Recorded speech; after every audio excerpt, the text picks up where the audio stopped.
Renault Master. Aqui ó, 2018. Renault Master. Barulho, parecendo correia solto, hidráulico. Olha o que é, ó.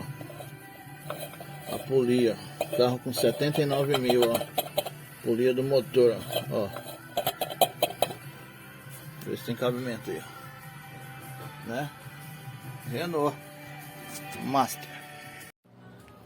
Aqui a polia da Renault Master, tá? Onde que ficou pegando, ó, soltou tudo, tá vendo? Estourou aqui, ó, tá vendo? Estourou, aí ficava rodando em falso, fazendo barulho. Aí, ó, imagina isso aqui, ó.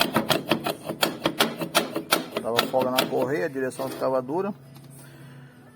E aí pensava que era problema na direção, mas não era na direção, era a polia.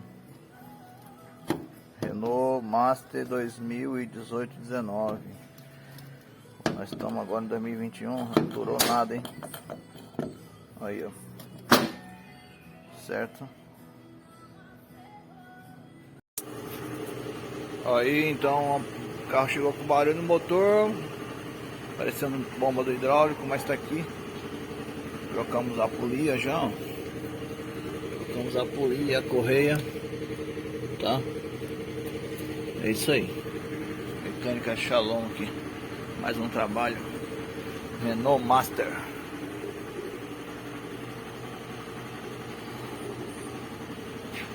Cliente nosso aí, Azul Locadora.